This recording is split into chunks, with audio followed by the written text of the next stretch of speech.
Hello everyone, welcome to Saroj Mishra YouTube channel में। YouTube channel पर आप सभी का बहुत बहुत स्वागत है। Central government jobs notification release हुई है और काफ़ी अच्छी वैकेंसीज है। परमानेंट पोस्ट है। सेंट्रल गवर्नमेंट की जॉब में एक अच्छी चीज़ ये होती है कि अलग अलग इसके सेंटर्स, जहाँ जहाँ यूनिट्स होंगे वहाँ वहाँ पोस्टिंग मिलती है। मतलब किसी एक खास जगह पर नहीं, सभी जगह ऑल ओवर इंडिया इनके यूनिट्स होते हैं और उस हिसाब से पोस्टिंग आपको कई जगह पे देखने को मिलती है। रेगुलर पोस्ट है, परमानेंट पोस्ट है। ग्रेजुएट, अगर आप किसी भी विषय से ग्रेजुएट है तो अप्लाई कर सकते हैं। 12th पास के लिए भी वैकेंसीज हैं। इसमें एप्लीकेशन फ़ी नहीं है बहुत सारे कैंडिडेट्स के लिए, और अगर फ़ी है तो वो 200 रुपीज़ है। तो जैसा आप ज़्यादातर रिक्रूटमेंट नोटिफिकेशन चेक करेंगे तो उसमें 1500, 2000, 3000 तक भी, एम्स वगैरह में आते तो 3000 तक भी फ़ी होती है। यहाँ पर 200 रुपये फ़ीस ले रहे हैं और बहुत सारे कैंडिडेट को एग्जम्प्ट किया है फी से। बाकी डिटेल फिलहाल शॉर्ट नोटिफिकेशन है, बट शॉर्ट नोटिफिकेशन रिलीज हुई है, बट जो डिटेल्ड एडवर्टीजमेंट पहले आए हुए हैं उससे डिटेल्स भी चेक कर लेंगे। The jute corporation of India, government of India enterprise, और शॉर्ट नोटिफिकेशन है। Fresh recruitment and special recruitment drive for non executive post. Regular लिख ही दिया, रेगुलर मतलब हो गया परमानेंट। अभी इसमें अकाउंटेंट के लिए 23 वैकेंसीज हैं और जूनियर अकाउंटेंट के लिए 25 वैकेंसीज हैं एंड जूनियर इंस्पेक्टर के लिए 42 वैकेंसीज हैं। डिटेल नोटिफिकेशन jute.corp.in पर आएंगे, फिलहाल तो आई नहीं है। 10 सितंबर से लाइव होने वाली है पोर्टल, मतलब ऑनलाइन एप्लीकेशन की पोर्टल 10 सितंबर से आने वाली है। तो 10 सितंबर को ही आपको या 9 सितंबर को आपको डिटेल्ड एडवर्टीजमेंट देखने को मिलेगी। लेकिन डिटेल्स हम कवर करेंगे तो 10 सितंबर से लेकर 30 सितंबर तक आप अप्लाई कर सकते हैं। गवर्नमेंट ऑफ इंडिया, भारत सरकार की नौकरी है, परमानेंट पोस्ट है। तो जो लास्ट एडवर्टीजमेंट रिलीज हुई थी इसकी 2021 या जब भी, तो वहां से चेक कर लेते हैं जूनियर अकाउंट असिस्टेंट के लिए, अकाउंटेंट के लिए एंड जूनियर इंस्पेक्टर के लिए क्या क्वालिफिकेशन मांग रहे हैं। तो आगे बढ़ते हैं। तो ये जो लास्ट टाइम एडवर्टीजमेंट, अभी तो शॉर्ट नोटिफिकेशन आए हैं, डिटेल्ड नोटिफिकेशन आपको 9 सितंबर या 8 सितंबर को देखने को मिलेंगे। बट लास्ट ईयर जो भी आया हुआ है उससे हम चेक करेंगे। तो सबसे पहले जूनियर असिस्टेंट की पोस्ट देखेंगे, इसमें सब अप्लाई कर सकते हैं, कोई भी ग्रेजुएट या पोस्ट ग्रेजुएट।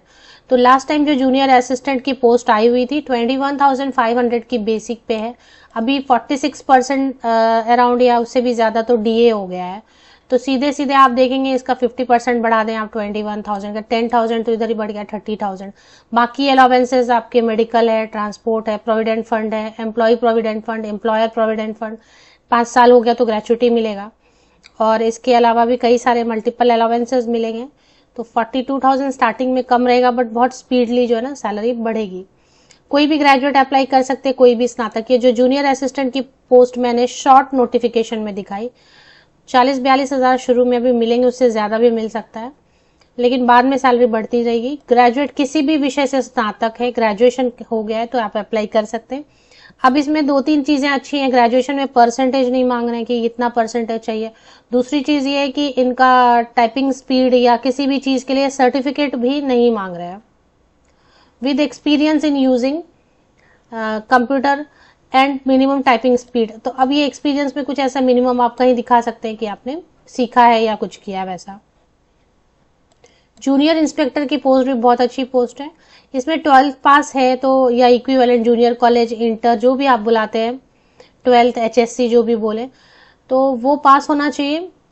बट इसके साथ 3 साल का एक्सपीरियंस अगर बहुत सारे कैंडिडेट को होता भी है परचेज में या सेल ऑफ रॉ जूट में, क्योंकि ये जूट कॉर्पोरेशन लिमिटेड है, इसलिए जूट के सेल, खरीद, बिक्री या फिर इसका असॉर्टिंग, ग्रेडिंग, स्टोरेज, ट्रांसपोर्टेशन, बेलिंग, किसी भी तरीके का इसका जूट से रिलेटेड जो काम होता है उसमें 3 साल का अगर एक्सपीरियंस है, 12वीं पास है, तो आप अप्लाई कर सकते हैं। ये भी पोस्ट बहुत अच्छी है। और अकाउंटेंट की तो खैर एमकॉम चाहिए और एक्सपीरियंस चाहिए, तो अकाउंटेंट में एमकॉम वाले अप्लाई कर सकते हैं। 5 इयर्स एक्सपीरियंस है अगर आपका, तो कहीं पर भी एक्सपीरियंस है उससे कोई प्रॉब्लम नहीं। एक्सपीरियंस 5 साल का चाहिए कहीं पर भी, मतलब ऐसा नहीं कि गवर्नमेंट सेक्टर में चाहिए, प्राइवेट में भी आपने किया हुआ है 5 साल अकाउंट या फिर कैश रिकॉर्ड हैंडलिंग वगैरह या कमर्शियल अकाउंट वगैरह। और अगर बीकॉम के बेसिस पर आप अप्लाई करना चाहेंगे तो 7 इयर्स एक्सपीरियंस मांग रहे हैं। तो ये तो हो गई बात की जो लास्ट टाइम एडवर्टीजमेंट आई थी उसके हिसाब से। ये क्वालिफिकेशन चाहिए, जिसमें जूनियर असिस्टेंट की पोस्ट ऐसी है जिसमें कोई भी स्नातक जो है अप्लाई कर सकते हैं या पोस्ट ग्रेजुएट भी अप्लाई कर सकते हैं, परमानेंट पोस्ट है।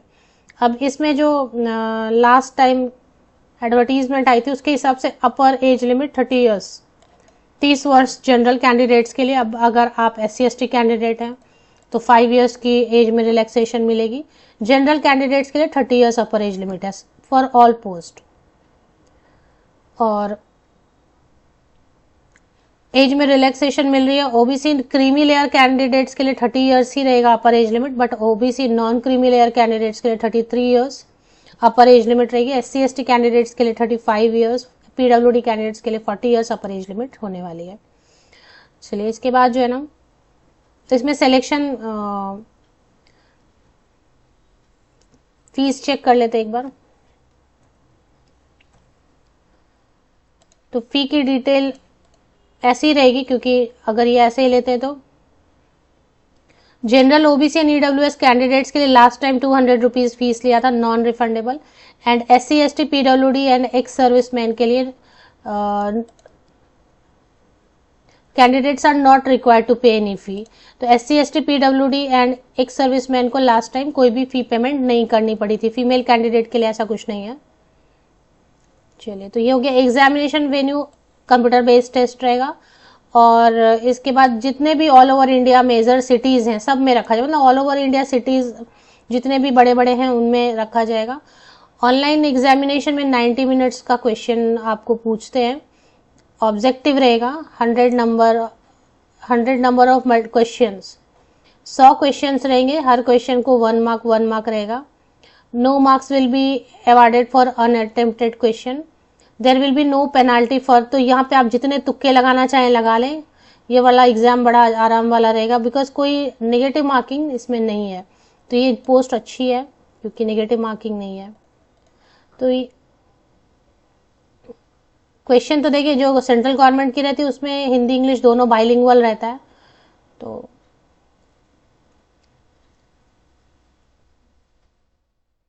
बस एक ही एग्जाम रहेगा, CBT। तो इसकी डिटेल नोटिफिकेशन, इसके बाद कोई इंटरव्यू या कुछ ऐसा कुछ नहीं है। Candidature will be subject to verification of documents. तो मतलब CBT एग्जाम में अगर आपका नाम आ गया मेरिट लिस्ट में, तो फिर बस डॉक्यूमेंट वेरिफिकेशन के बाद ज्वाइन कर। तो बेसिकली मैंने ये आपको बता दिया। अभी इसमें जो CBT रहता है उसमें यही सब क्वेश्चंस पूछते हैं कि जो नॉर्मली सभी जगह पूछा जाता है। जनरल अवेयरनेस रहेगा, रीजनिंग, लॉजिकल क्वेश्चंस रहेंगे, मैथ्स के रहेंगे, इंग्लिश कॉम्प्रिहेंशन, पैराग्राफ रीडिंग वगैरह पे क्वेश्चंस रह सकते हैं। तो ये सारी चीजें हैं। तो अभी ये तो मैंने आपको ऐसे बता दिया। शॉर्ट नोटिफिकेशन से आप डिटेल स्क्रीनशॉट ले लें। डिटेल्ड एडवर्टीजमेंट मैंने लास्ट टाइम जब आया था 2021 वाला, वो कवर कर दिया है। तो ये शॉर्ट नोटिफिकेशन जो आई हुई है इसकी आप स्क्रीनशॉट ले सकते हैं। The jute corporation of India limited, अभी फिलहाल वेबसाइट ओपन नहीं हो रही। वेबसाइट मैंने ओपन किया था, the site cantt be reached. तो साइट ओपन हो रहा हो सकता है इस पे मेंटेनेंस का काम चल रहा हो।